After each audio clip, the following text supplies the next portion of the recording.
It's hard to believe it's been over a decade since the seals were broken. The call was made, since we first rode with war. Back in 2010, Darksiders arrived like a prophecy fulfilled, half comic book, half apocalypse, a bold new IP that swung from the heavens in an era dominated by military shooters. At a time when safe sequels and grounded narratives ruled the charts, Darksiders came crashing in with a flaming sword and an art style that felt familiar yet foreign, and a story that didn't just flirt with the biblical themes, it ripped them apart and rewrote them. It wasn't just another action game. This was a Zelda meets heavy metal, a mythical journey draped in celestial lore and betrayal, a tale of one horseman, war, wrongfully accused, stripped of his power, and forced to uncover a plot that twisted heaven and hell, and the very fabric of the balance he was sworn to uphold. The craziest part is, it worked. Somehow, in a world that hadn't been crying out for it, Darksiders carved out a place for itself. It was loud, it was brash, but underneath all the edge and fire was a game with genuine heart, thoughtful level design, puzzles that respect your brain, combat that had weight and rhythm, and a story that felt bigger than just a simple good versus evil. Looking back now, Darksiders didn't just launch a franchise. It sparked something we didn't realize we were missing. Games that dared to be more. Games that felt like legends in motion. Let's just call it how it is. Darksiders owes a major debt to Devil May Cry and the original God of War games, and it's not shy about it either. The combat system is a glorious blend of accessible combo chains and brutal, weighty strikes. It doesn't have the sheer mechanical depths of Devil May Cry. You're not air juggling demons into oblivion with frame perfect swaps, but it doesn't need you to. What Darksider nails is feel. Every swing of War's hammer, Chaos Eater lands with weight. It crunches, it cracks, it makes you feel like everything you're just cleaving straight through. You've got light and heavy attacks, a lock-on system, dodging mechanics and combo strings that gradually evolve as you level up and unlock more weapons. The Scythe offers sweeping area control, while the Tremor Gauntlet delivers seismic punches that send enemies flying. What's beautiful is that each one doesn't just add more ways to fight, they shift how you fight. They change the tempo, and because each weapon gains experience independently, you're encouraged to experiment with all three of them. That kind of build and variety gives the combat a bit of legs. And then there's the execution system. This is where Darksiders gets a little savage in the best possible way. Every enemy from your standard grunt to mini-boss can be brutally finished off in a cinematic execution. These aren't just for flair, they're satisfying, punctual, and let you just flex a bit after a tough scrap. And when you're mid-fight with half a dozen enemies and the music is wailing and the world is on fire, it creates a moment of respite for you to plan your next combo. All while War stylishly, brutally executes his enemies in the most badass rule of cool way. I mean, honestly, some of these are just straight up it. The boss fights in Darksiders are pure spectacle. These are towering monstrosities, often puzzle-like in their design. You can't just mash your way through them, you've got to learn their tells, bait their attacks, and figure out the trick to exposing their weak spots. Classic Zelda stuff, with a heavy metal twist of course. And what's brilliant is how each fight ties into War's progression throughout the game. Cool, got a new gadget? Great. Now, here's a boss that forces you to master that tool. Take Tiamat for example. You get the Crossblade, a boomerang style weapon. And what's the next big fight? A flying demon queen, who can only be brought down by using it to ignite the bombs around the arena. Or the Griever, which you chase down using the Chronomancer and then slam with the Tremor Gauntlet. These fights feel like tests, like final exams for each new toy you get. Puzzles are where Darksiders really flexes its Zelda DNA. You'll be shifting blocks, activating switches, redirecting beams of light, it's all here. But crucially, it doesn't feel like busy work. Most puzzles feel like natural extensions of the world, like an actual environmental obstacle that War must overcome, not, arbitrary logic gates. And when they hit, they really hit. There's nothing like staring at a massive chamber for a couple of minutes, brain buzzing before the light bulb flicks, and you go, oh yeah, that's how I do it. The best puzzles here make you feel clever for solving them. That said, not every puzzle is a winner. Some are just repeats and, a sprinkled around a little too often.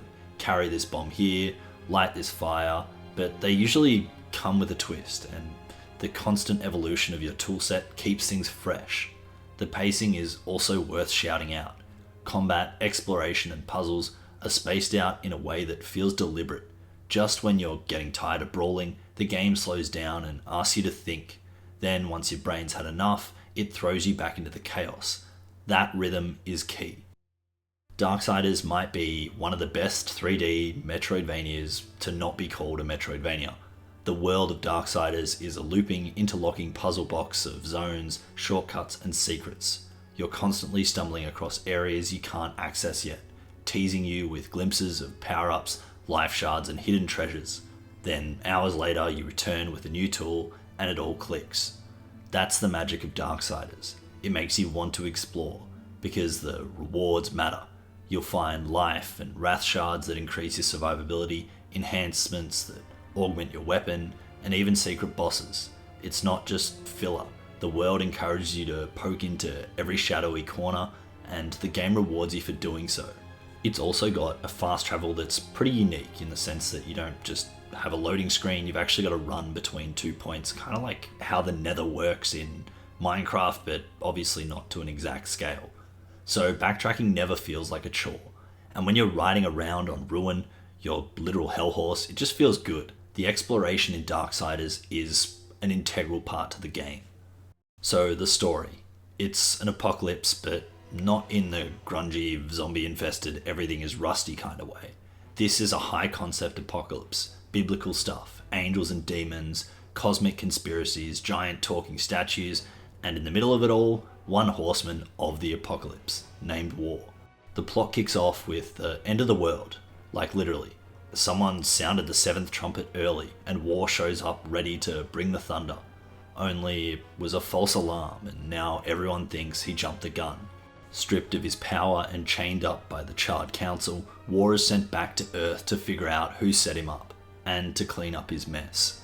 It's a revenge story. It's a mystery, it's a redemption arc, and it's surprisingly gripping. War as a protagonist is rock solid, stoic, unflinching, always angry, but never out of control. He doesn't crack jokes, he doesn't monologue, he just is, and it works, because this isn't a story about War changing.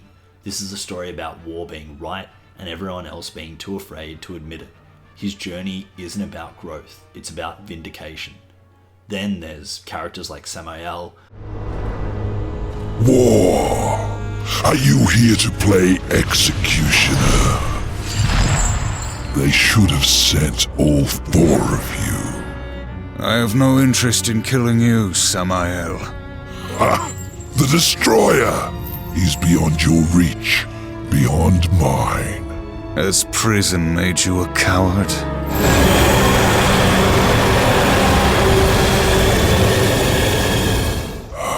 Perhaps there is a way, but you will need to get inside the Destroyer's spire. The moment you meet him, you know he's important. He's huge, draped in shadows and malice, with a voice that sounds like it's been filled through lava. He's a devil, but he's a charming devil. He doesn't just push War towards chaos, he tempts him. And yet, there's a respect there. Not friendship, but something like it. A shared understanding of power. Volgrim, the Soul Vendor, is the perfect chaotic neutral. He doesn't care about the apocalypse, he just wants to profit off of it, with souls. But his snide remarks and creepy laughter give him more character than most shopkeepers in any other games. Then we've got the Watcher, voiced by Mark Hamill himself. This little parasite is assigned by the council to keep War in check. And wow, do you hate him. He's smug, manipulative, constantly undermining War, and that's the point though. You should hate him, and when you finally get to, well, no spoilers, but it's worth it. The Charred Council is another highlight. These massive stone faces, booming with divine wrath, passing judgment like cosmic judges. Their presence is oppressive, their power unquestionable. It adds gravity to the story that few games manage. The thing about the characters in Darksiders is they're all so unique and memorable. You may not remember their names, but you'll most certainly remember what they look like and the weight and presence they all have. They all command and own. If there's one thing Darksiders absolutely nails from the moment you boot it up, it's the visual design.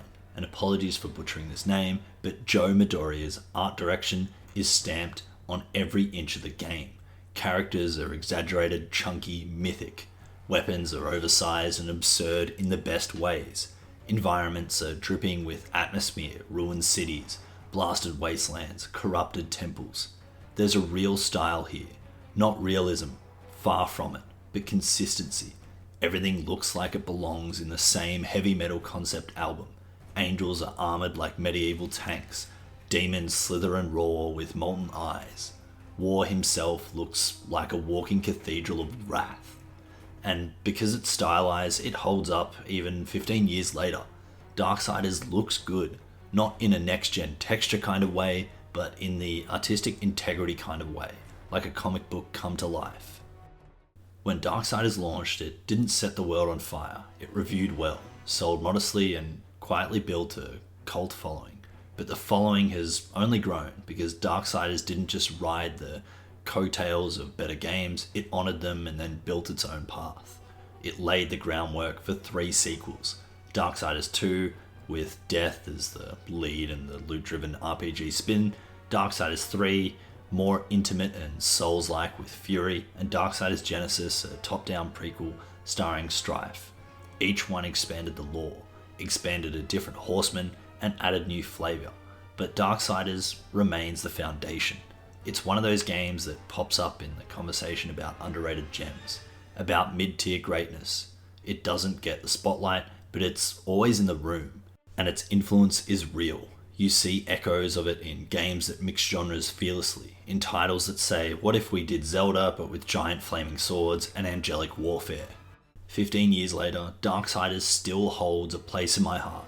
Not because it was perfect, but because it tried. It swung big. It dared to combine elements from a dozen other games and stitch them together with demonic thread. And against all odds, it did work. It gave us a world that was fun to fight in, satisfying to explore, and endlessly cool to look at. It gave us war, stoic, unbreaking, and vengeful. It gave us puzzles and bosses and sword fights with angels. It gave us Darksiders. And maybe that's the legacy. Not just a game, but a declaration. That you don't need to reinvent the wheel. Sometimes you just need to weld a bunch of cool wheels together, light them on fire, and ride into the apocalypse like you mean it. Thanks Darksiders. A decade gone, a classic remembered. If you liked the video, please leave a like and let me know in the comments below if there's any other games you'd love me to do, because I'm currently looking for some ideas and titles that I want to play next. Yes, Dragon's Dogma is on the list of what to go to.